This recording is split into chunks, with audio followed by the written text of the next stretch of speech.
Sa kailaliman ng asul na dagat, naghahanap ng makakain ang mapanganib na tropa ng mga pating. Kinatatakutan sila na sa tuwing ibinubuka nila ang kanilang bunganga, nag-aalisa ng mga isda. Ngunit minalas ang dilaw na isda na nagtatago sa loob ng isang malaking kabibi. Tingnan nyo, nakahanap tayo ng makakain.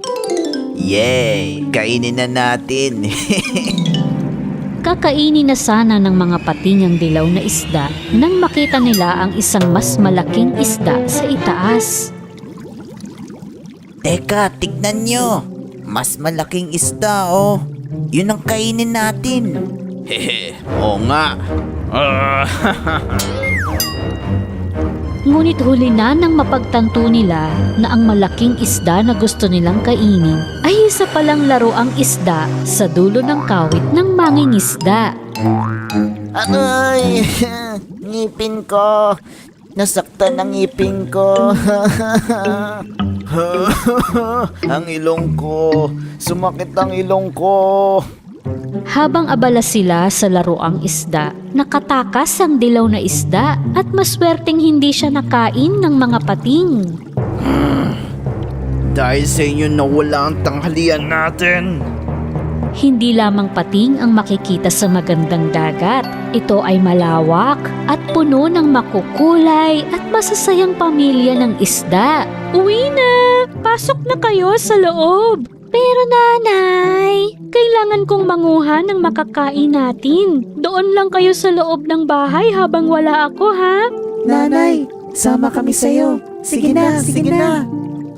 Hindi pwede. Delikado pa sa inyo. Madaming pating sa pupuntahan ko. Sige na, pasok na sa loob. At huwag makikipag-usap sa estranghero, ha? At pumasok na sila sa kanilang bahay na isang lumubog na barko. Sakto namang nakita sila ng mga pating na gusto nilang hulihin ang inang isda doon mismo. Siguradong masarap ang nanay nila. At ngayon, hindi na to laruan. Biglang pinigilan ng malaking pating ang mga katropa niyang gustong umatake. Teka. Sa halip na isang isda, bakit hindi natin kainin ang 3 isda na nagtatago sa lumubog na barkong yon, ha? Napakatalino mo, boss. Sige, sige. Yung 3 na lang. Ops, teka lang. Hindi tayo aatake agad-agad. Dahil sa laki ng mga katawan natin, Hindi tayo kakasya sa maliit nilang bahay. Matatakasan nila tayo. Kailangan natin ng plano. Anong klaseng plano, boss? Umuwi na kayo. Hintayin niyo ako dun. Ipaubaya niyo sa akin ang plano. Nagpunta ang malaking pating sa gitna ng mga pulang korales at kinulayan ang sarili ng pula na parang miyembro siya ng pamilya ng pulang isda. Kinuha niya ang nakitang kahel na lumot at inihagis ito sa kanyang likod upang takpan ang kanyang matulis na palikpik. Tapos ay bumili siya ng lumot na biskwit na paborito ng mga pulang isda. Hahaha, walang isda makakatanggi sa mga biskwit na to. Lumangoy ang pating patungo sa bahay ng mga pulang isda at kumatok gamit ang kanyang ilong. Sino yan? Lolang pulang isda na nagbebenta ng biskwit. Gusto niyo pa ng biskwit, mga apo? Yay! Biskwit! Dahil bata pa sila, tuwang-tuwa sila nang marinig ang tungkol sa biskwit, kaya gusto nilang kumuha nito. Teka mga kapatid, sinabihan tayo ni nanay na huwag makipag-usap sa estranghero. Ang isa sa magkakapatid ay sumilip sa labas sa maliit na butas. Pero hindi siya estranghero. Pulang isda rin siya tulad natin. Kaya lumabas ang magkakapatid na isda. Lika, sama kayo sa akin. Marami pang biskwit sa bahay ko.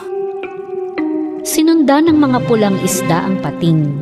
Habang nag-iisip ang tusong pating kung paano kakainin ng mga ito, may bumagsak na kawit at sumabit dito ang lumot na nagtatago sa kanyang palikpik.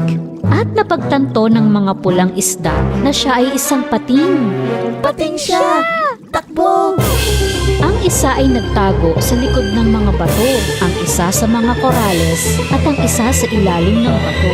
Ngunit natagpuan ng pating ang bawat isa at nahuli silang tatlo. Pagpipiestahan namin kayo ng mga tropa ko. Ngunit ang isa sa kanila ay nakatakas mula sa pating at mabilis na lumangoy pauwi ng bahay. Samantala, labis na nag-alala ang inang isda nang hindi niya nakita ang mga anak sa bahay. Naku, nasana kayo mga anak ko? Aalis na sana ang inang isda para hanapin ang mga anak nang makita niya ang isang anak na humahangos pauwi. Nanay, kinuha ng pating ang mga kapatid ko. Alam ko kung nasaan sila. Maililigtas natin sila. Nagpa siyang humingi ng tulong ang inang isda sa higanteng balyena na si Willie.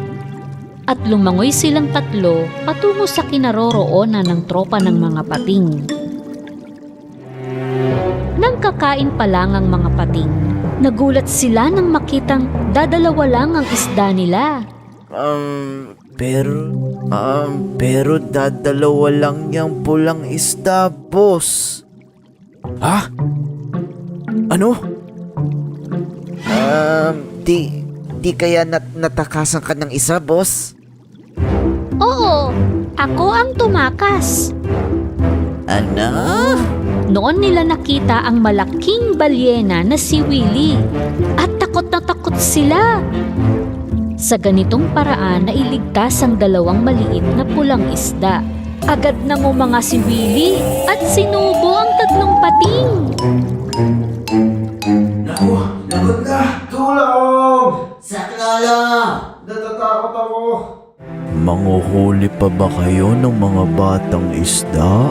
Hindi na po! Pangako! Ayaw na po! Kung gayon, makakauwi na ba sila ng ligtas? Opo, tama po. Sige po! Makakauwi na po sila. Palabasin mo lang po kami dito.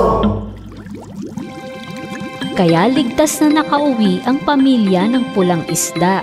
At mula noon, naunawaan ng tatlong maliliit na pulang isda kung gaano kahalaga ang pagsunod sa kanilang ina at manatiling ligtas sa kanilang tahanan sa dagat.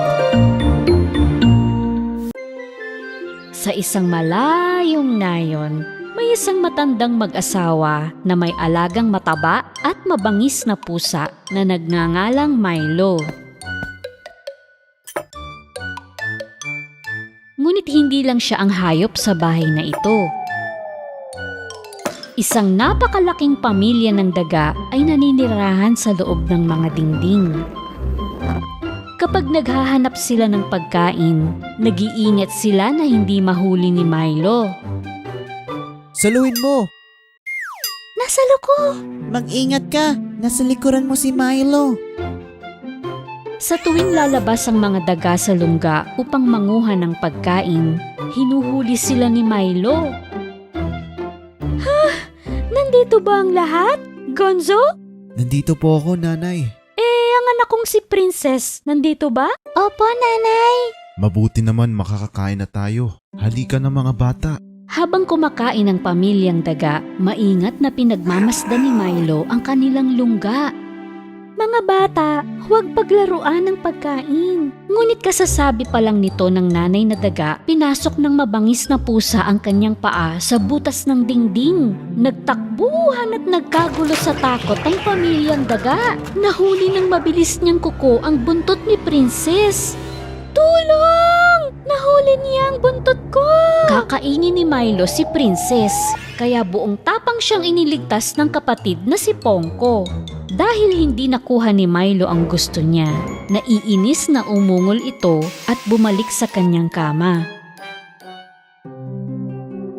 Kinabukasan, nagpulong ang pamilya ng daga. Ano man ang gawin natin, tahimik na nakakalapit si Milo. Hindi natin namamalayan kung kailan o O saan niya tayo huhulihin? Oo nga, Oo nga. tumpak na tumpak. Tama! Kaya dapat tayong gumawa ng plano. Matagal na nag-isip ang bawat isa. Nagkaroon ng magandang ideya si Gonzo. Alam ko na. Lagyan natin ng bell sa leeg si Milo. Kapag papalapit na siya sa atin, tutunog ito at maaalerto tayong magtago. Pwede! Ang galing ah! Nagustuhan ko rin ang ideya mo, Gonzo. Pero, sinong daga ang matapang na makakalapit sa isang mabangis na pusa? Hindi ako. Hindi ko kaya yun. Ako na lang. Kakayanin ko. Gonzo, delikado kaya. May naisip akong plano. Kinabukasan, lihim na pinagmasdan ng tatay na daga ang pusa habang ginagawa ni Milo ang mga kalokohan niya. Nang makatulog ang pusa, binigay ng tatay na daga ang hudyat para simulan ng plano. Una, isinara ng isa sa mga daga ang takip ng palayok na nasa kalan upang hindi magising si Milo sa amoy ng pagkain. Pagkatapos ay pinasakan ng dalawa pang daga ang tainga ng pusa gamit ang espongha upang hindi ito magising sa tunog ng kuliling. At sa panghuli, sa ibabaw ng mesa, nagkapit-kapit ang tatay, nanay at magkakapatid na daga at dahan-dahang ibinaba nila si Gonzo patungo sa ulo ni Milo. Maingat na sinuot ni Gonzo sa leeg ni Milo ang kwelyo na may bell. Nang matapos ang plano, agad na bumalik ang pamilyang daga sa kanilang tahanan. At mula sa araw na yon, tuwing susubukan ng mabangis na pusa na manghuli ng daga sa mga sulok ng bahay, naririnig ng pamilyang daga ang kuliling. At madali silang nakakatakas mula kay Milo. Ang galing ng ideya ko.